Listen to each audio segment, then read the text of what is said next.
was her own woman, an enigma of some sorts, yet still well known around the world. When newly married Karen Blixen moved to Kenya in 1913 to start her new life as a wife, she had all the expectations that come with many Europeans exploring Africa. Alongside her husband, she wanted to venture into coffee farming, and the land where Karen Estate now rests had suitable soils to support the production of coffee. She owned about 5,000 or 6,000 acres. Generally, almost the entire place was owned by her. And the upper side is where she attempted to grow coffee. In fact, you'll find the tractor and the small factory still there. It's a museum piece now. The soils are better up this way. Towards the east, it's black cotton soil, which can't do much with regard to that kind of farming. But shortly after she took over the management of the Karen Coffee Company, started by her uncle, things started to fall apart. It began with troubles within her marriage to Baron Blixen, who cheated on Karen, leading to their divorce in 1921. Erratic weather patterns, coupled with a growing African resistance for European settlement in Kenya, led to the collapse of her coffee trade. Blixen sold off her farm to a developer named Remy Martin, who then subdivided the land into 10 and 20-acre plots and sold it off to Europeans. Karen eventually moved back to Denmark in 1931, ending her 18-year stay in the country. She began writing memoirs of her time in Kenya, which led to the publication of her famous book, Out of Africa. What many people may know is that Karen Blixen was a renowned author who penned down many publications, including memoirs like Out of Africa. What many people may not know is that Blixen, who also went by the pseudonym Isaac Dinesen, was twice nominated for the Nobel Prize in Literature.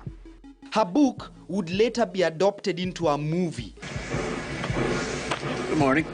Have you had trouble? Now and then, have you? No, I'm traveling to Nairobi. Well, you caught the right train then. Which was partly filmed in Karen. Out of Africa, the movie, won 7 awards at the 1986 Oscars.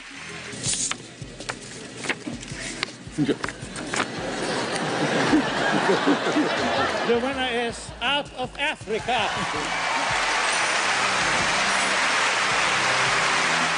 Over the years, the house where Karen used to live from 1917 has remained largely untouched. Some of the farm equipment she used during her stay in this area are still present at this compound. Blixen is credited for having this area named as Karen after her first name. it was called Karen because of her. It's named after Karen Blixen. She was Dutch, I think. She went back to Europe. The Karen Blixen residence is now a world-famous museum, which sees hundreds of tourists visit the neighborhood each year to learn more about a woman who tried her hand in coffee farming and failed. But modern-day farmers like Nisha have learned the art of tapping into Karen's rich soils to bring out the best it has to offer. Her home garden has a variety of crops and fruits that she has planted for subsistence use. So what we've done, we've demarcated portions. So you have a few lines of sukuma wiki, we have spinach. In between you will find the guava trees. That is the marboine tree. You know, the marboine is a medicinal tree. Mm-hmm. Then we have grapes. I have one plant of grapes, so sometimes I eat grapes from here. Mm-hmm. We have bananas. We have avocados. We have pawpaws. We have lucats. How easy or difficult is it to farm in the city, and especially in Karen? It is not difficult as long as you have that water. So it's not difficult. Yeah, and I think you should, and if you have an interest in farming, because this takes it needs a lot of care. Karen, though with rich fertile soils, is however nowadays known more for its growing commercial status. The original frontier for the establishment of shopping malls in Nairobi began here. Now, the estate hosts more than 5 prestigious shopping complexes, including the Galleria Mall, which was opened in 2010. We do get a lot of people who have relatively good spending power. Yeah, so and that's what you can also see from the kind of shops that do well, the retailers that do well. The mall, which sits at the intersection of Langata and Magadi Road, has over the last decade served the residents of Karen, who are seen as having a high interest in modern facilities which blend shopping and culinary experiences. Our shoppers are very regular.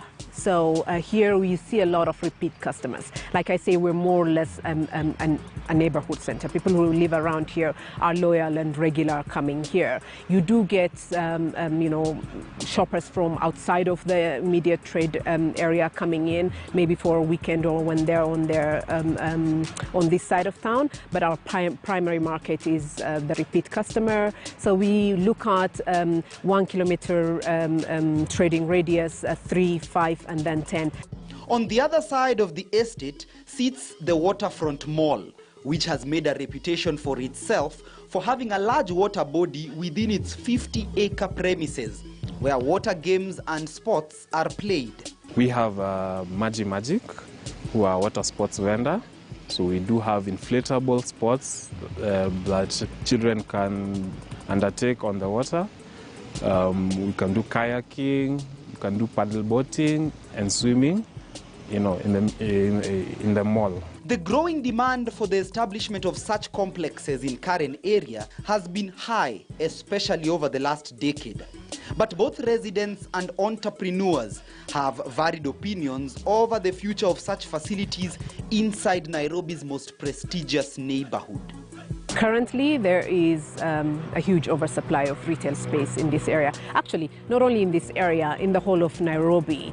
There was an expectation of the growth of the middle income class that was expected to feed this retail industry. That hasn't quite happened. Our middle class is fragile, so it comes up and down. For Karen, we could say that it being at the edge of Nairobi, but in the intersection of other counties, so if you go into Kajiado, Tungong town, we're in the center of it. If you're heading towards Kikuyu, we are at the center of it through the bypass. So you could say in terms of offering recreational facilities, there's still demand from the market. They are welcome, but the point is the business people, they know what research they did. Lakini when you come to how you cite a commercial mall or whatever it is, there is this mistaken belief that people in Karen throw money around, do a lot of shopping.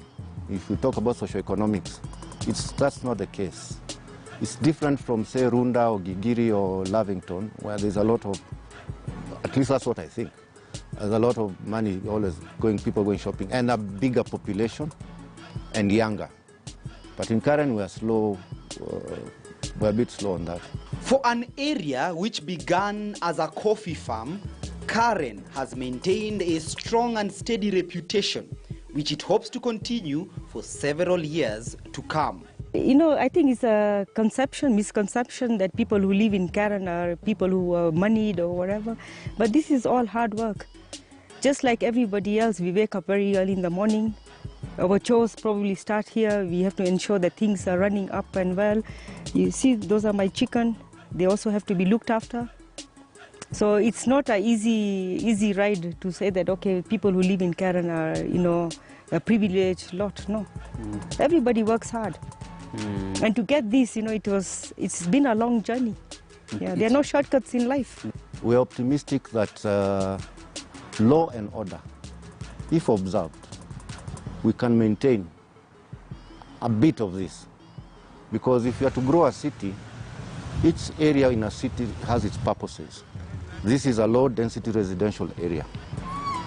If you want to do an industry, go to industrial area of Mombasa Road. If you want to do commercial buildings, there's Upper Hill. If we are to follow law and order, we can maintain that. But then again, greed and corruption, when they check in, we have a problem.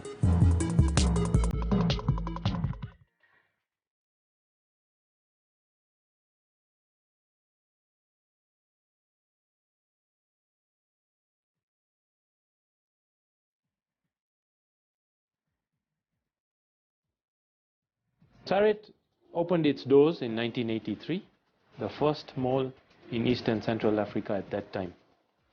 The two founding members, the late Sobagyachand Bachubai Shah and late Manekla Rugani, came up with this idea of a shopping center. And it was very new at that time. And as you can imagine, the idea was born out of a trip they had made to Europe at that time. At that time, it was called Sarit Center. The new brand now is Sarit, your city. And then in 1996, obviously we opened phase 2 of the mall because of the demand that was out there in the market. And phase 3, which we recently completed, opened again in 2019 and fully opened this year. So we, as a mall, we are now approximately at 600,000 square feet of retail with a 70,000 expo center, world-class facility, and obviously 1,500 car park spaces. Before we built the phase 3, we came up with a master plan of 6 phases. We were doing our research, and at the same time, MRM was introducing this new product called New Lock Sheeting. So MRM, obviously we know them, and we said, oh yes, this product is from MRM. Although it's a new product, it's a big risk for us because, you know, got such a large development. This product is not tested. But we said, if it's from MRM, it's quality, and we won't have any issues. We are the second client that took up this product. And this product is called the New Lock Sheeting, which we've used for our side cladding and the roof. You know, it's got a lot of advantages. It's got minimum handling because you can do the profiling on site. It's got a concealed fix system as well. So, you know, you don't get those leakages. The lengths can be customized. So it's minimal jointing. And the confidence we had in MRM and this new product, we can see 2 years down the line, we have had no issues. We've innovated around ensuring that, one, the way it's fixed, you know, we have, you know, fasteners or screws, if you like, that are made specifically for a roof. Yeah. Traditionally, people use a nail, but nails rust much faster than the roof. And usually when they start rusting, they start infecting the roof, so to speak, you know. They spread that rust to the roof, and you'll always find, if you go to any old houses that have started rusting, they rust from where the nail has been placed. From the day one, we had made it very clear that our project needs to be within time and within budget, which we obviously achieved. And I believe they were very supportive in this project. You know, a new product out there, and obviously we needed to make sure the product works here. So we were happy with their service, their deliveries. We have a warranty on roofing materials. If you buy products from MRM and they don't perform as you promise, we'll take them down and replace it for you at our own cost. Because we care about our consumers, we care about our employees, we care about the communities. Since 1983, we've got family businesses local that have grown, who now have flagships, their flagships inside center. They have branches all over, but they started here and they've got their flagship stores in here. And we are proud that we have played a role in these businesses for them to grow.